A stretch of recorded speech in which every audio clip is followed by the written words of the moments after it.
paano i-operate ang XCMG model XCR 110 L5 110 tons po tayo ng master. Ito, ganito lang yan. Function na starter, ignition switch, katabi ng charger, lighter, isang 12 volts tsaka isang 24 volts. Tanggalin ko muna. Yan, sara ko muna dahil wala naman naka-charge. So yan, ngayon buhay yung makina niya. Patatapos ko lang mag-lifting, so papatayin ko para maumpisahan natin sa una. Yan, shut off yung makina niya. So start na natin. Switch on, loading ang computer, buhay na ang camera sa likod.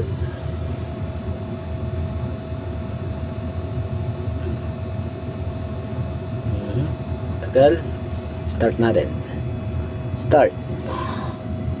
Ito siya, sinistart sa ignition switch. Yan, nagtutot. Sabi niya, data related to crane operation will be recorded. Okay. Okay lang natin siya. Okay.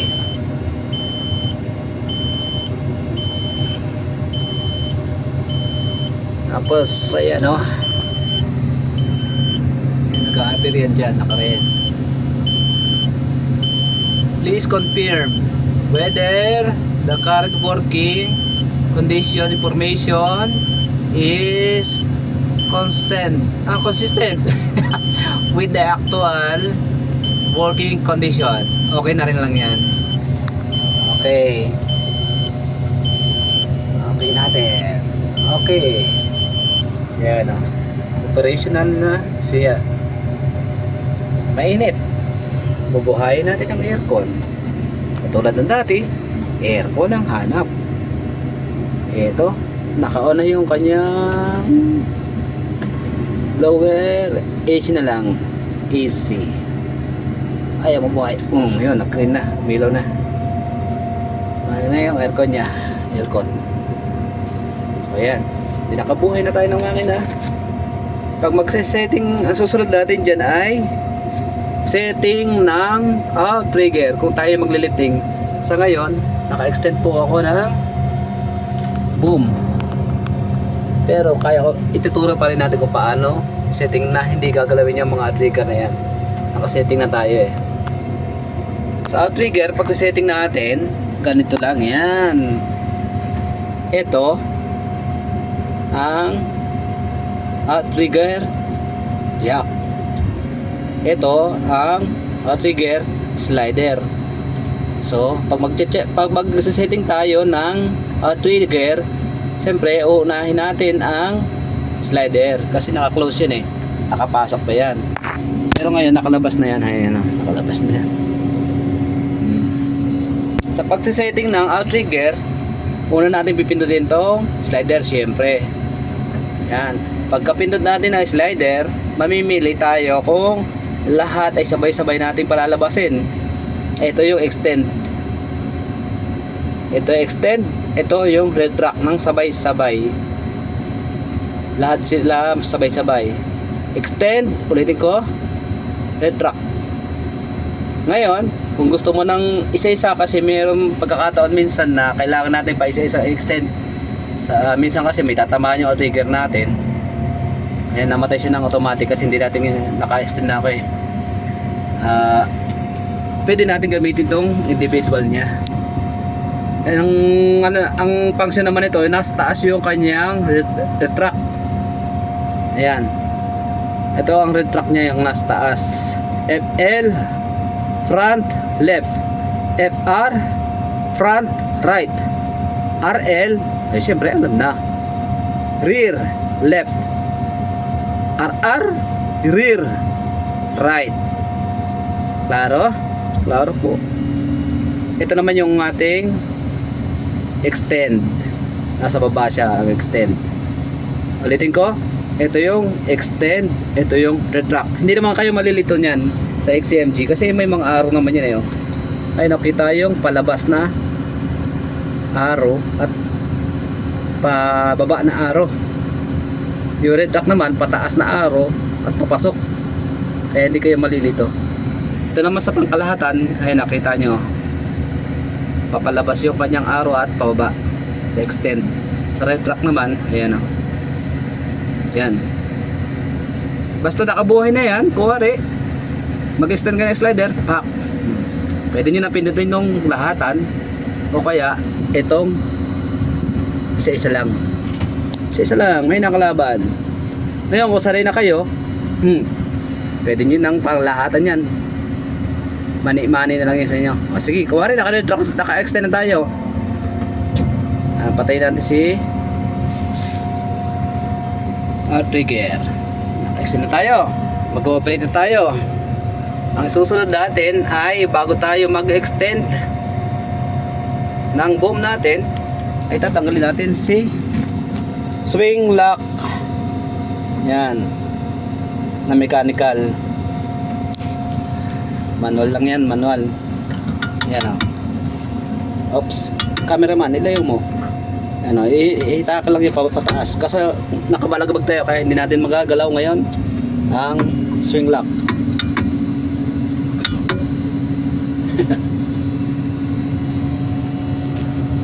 Okay. Kuwari na swing lock natin yan dito. So free ka na mag-swing yan. Mag-extend naman tayo ng boom. Sa pag-extend ng boom,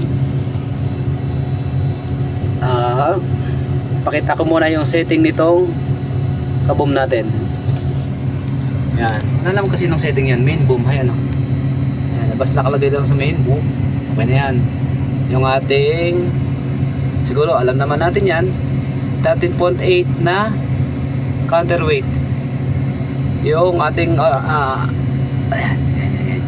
trigger naka full. Ngayon naka 1 part line ako. Ayan.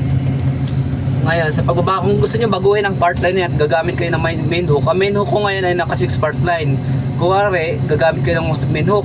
So ito lang gagawin nyo, pindutin si part line, lalabas yan.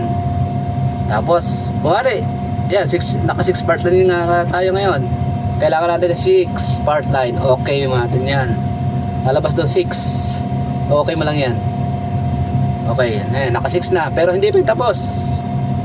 Kailangan po i-confirm pa natin yan, kasi dito naka 1 pa lang yan. Ayan na, ayan, lumabas na siya. Ayos na. Cameraman, ayusin mo. Ayan o. Counterweight 13, o trigger full. Weight hook block 90 tons. Hook block yung gawin natin. Check mo lang yan. Check. Ayan, napalitan na yung ating hook block na ay part line natin ng 6 part line. So, extend na tayo. Layo na tayo dyan. Ang extend natin, dalawang klase lang mag-extend, no? Pwede natin gamitin to sa kamay. Pwede din natin gamitin yung sa paa. Sa kamay, kung gagamitin natin yung extend dito, kailangan pa nating ilipat natin dito. Yan. Yan, may marking siya na boom, extend, at saka yung hose drum ng auxiliary. Ayan. Kita. Yan. Ito. Pag nilipat natin yan dito, pinindot natin, lilipat yan sa boom extend. Yan, pwede na natin itulak to. Tulak.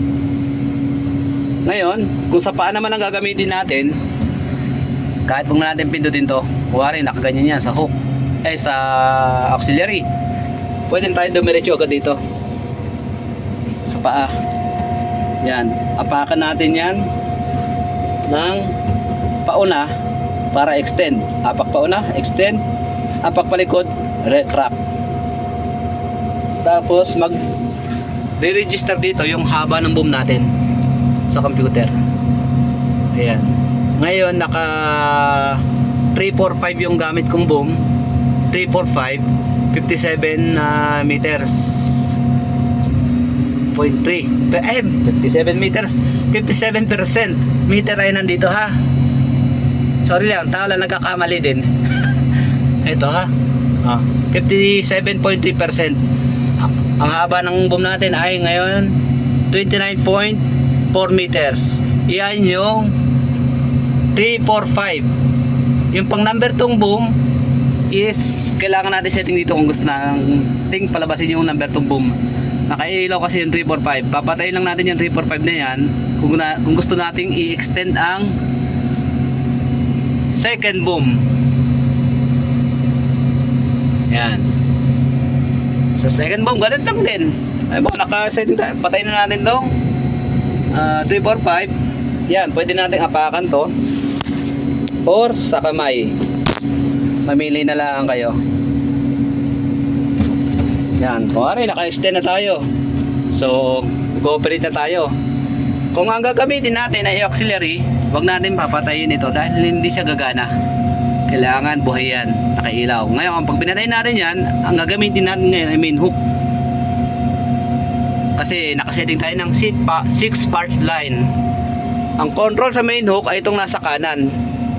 Tulak, baba yun. Hatak, tataas yun. Ito naman ang sa auxiliary yun nasa kaliwa. Ganun din. Tulak mo, bababa yung auxiliary, hatakin mo, tataas yung auxiliary. Ang swing natin ay nandito rin. Swing left. Pag mag-swing left tayo, ayan na meron siya ditong trigger. Kalabitan. Pag kinalabit mo yan, lalabas ang racket. Hindi. Pag kinalabit mo yan, pwede ka lang mag-swing. Mag-i-engage na yung swing niya. As long na nakabuhay ang power take off. Pero pag patay ang power take off, hindi siyempre kikilos, di ba? So, ayan. Ayan, okay na. Operation na tayo. Pwede na, oh. Alam na natin yung function nitong joystick niya. Ito na lang. Ito pa. Kung may makikita tayo dito ang tatlong button. Red. Ito, wag niyo pipindutin na. Lalabas ang racket. Joke lang. Ito, busina. Ito, busina. Horn. Ito, ay setting ng turtle at yung rabbit. Pag pinindot natin to, iilaw yung turtle. Katulad ito. Pindutin ko, ha. Ayun, umilaw yung turtle. Ibig sabihin, babagal yung kanyang function.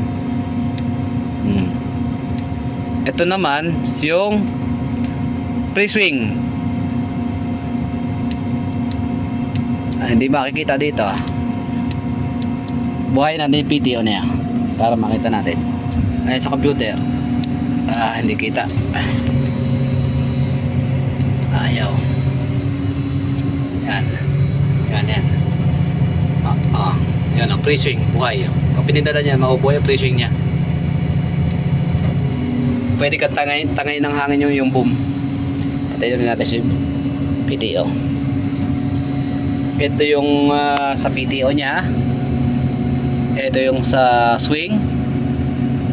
Ito, alam niyo na ito, yung extend at saka yung sa auxiliary.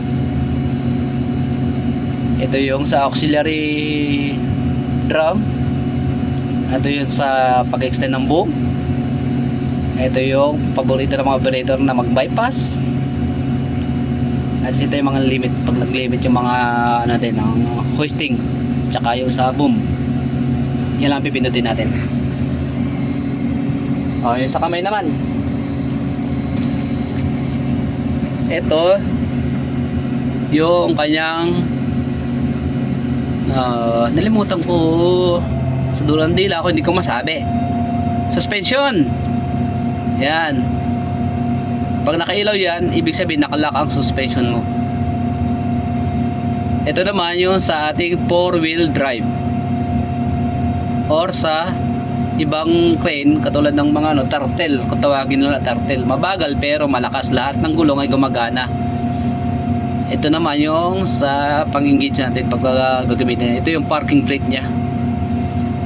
Pag gagamitin natin parking brake, tusok si kamay at tusok si park brake. pagpabubuhay natin tong papatayin natin tong 4-wheel drive at gusto natin 2-wheel lang, si kami uli sabay itong 4-wheel drive.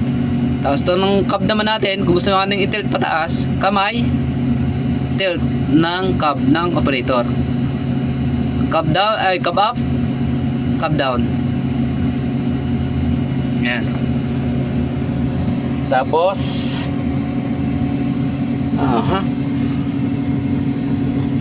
nasabi na natin lahat sa'yo. Ito pang sa travel naman tayo ngayon. Meron tayo ngayong cambio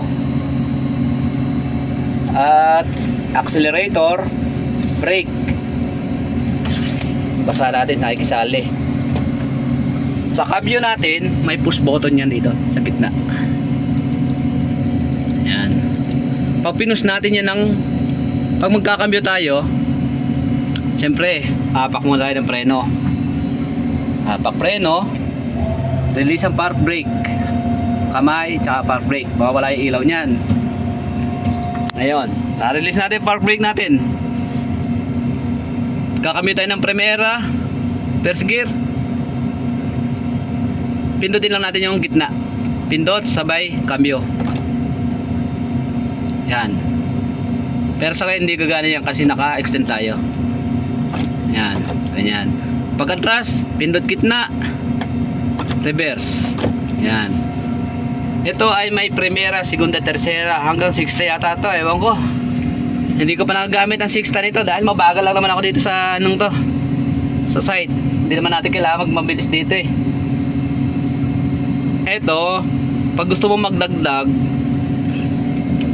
ayan ang liwanag.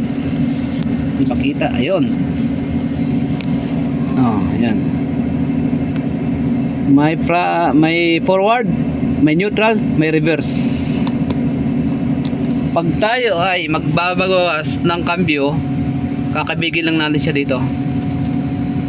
Pakaliwa. Ganoon. Talaga yun. Hindi na natin pipindutin to. Pinipindot lang to pag lalagay natin sa forward or sa reverse. Pero pag magbabawas tayo, ganyan lang, dito lang tayo sa kaliwa. Tapos pag magdadagdag tayo ng gear, kanan. Makikita nyo naman dito ay lalabas naman yan dito. Katulad ngayon naka-neutral tayo. Hindi natin pwede kambyo kasi hindi naman magpa-function ngayon pag kinambyo natin. Neutral, naka-neutral siya ngayon. Ito yung indication ng ating ano may tawag dyan eh, sa travel natin. Ito yan, yung mode, travel mode. Yan, naka normal siya. Ang normal niyan, yung unahan lang ang lumiliko. Rear axle, independent steering.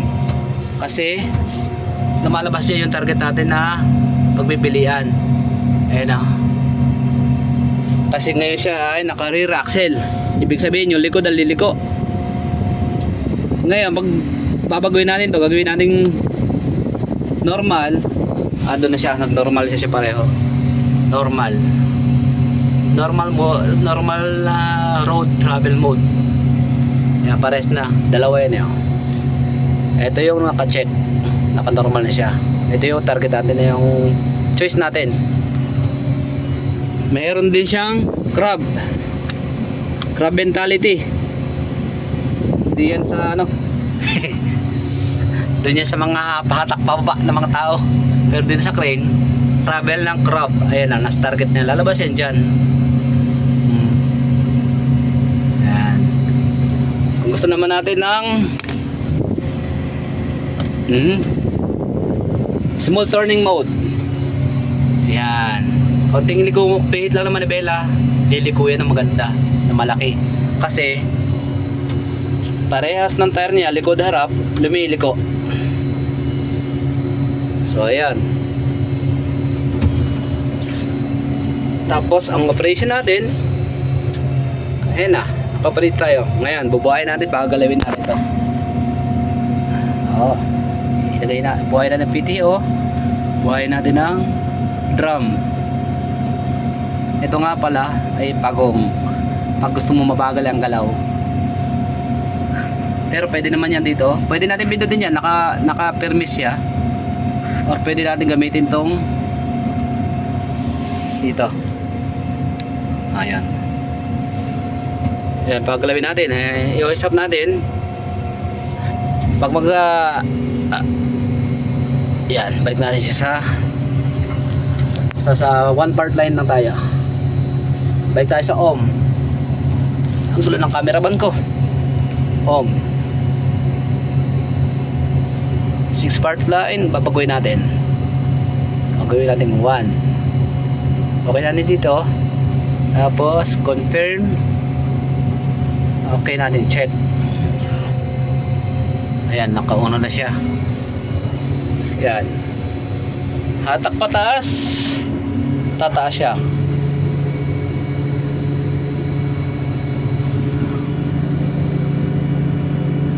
Balik, neutral. Tulak pababa. Bababa siya. Ayan. Kasi pares lang siya dito sa ito dito sa ano, siya ako na siya, hindi naman tao tungkol sa ano, hinaano ko eh. Dito sa kanan. Pag gusto mo ng left, syempre punta tayo sa left. Ayan, gagala siya. Meron siyang tunog doon sa likod. Pag magsiswing ka. Oh, yan, kanan tayo. Yun lang, mga kahook. Mga master, sana makatulong ako itong video to sa mga susunod pa magiging mga operator. At sana puro Pilipino na lang. Mahirap ituro sa ibang lahi kasi yumayabang. Sige. So wala na, yun lang, at ingat na lang sa paglifting natin pag tayo marunong na. Or marunong naman yung iba, marunong na, kaya depende sa unit. Minsan kasi pag sakay mo sa ibang unit, hindi talaga natin alam yan. Alam natin yung galaw ng crane, pero may mga iba't ibang function yan. Iba ang group, iba ang liver, iba ang Terex, iba ang Tadano, iba ang XCMG, iba ang Sumlayon. Iba-iba talaga sila. Pero base sa pagbabasa ng manual nito, matututunan din natin yan, or sa turo ng ating mga kasamahan. Sa una, dahan-dahan lang. Pero pag sanay na tayo sa unit, sige, ihataw nyo na. Good luck mga kamaster.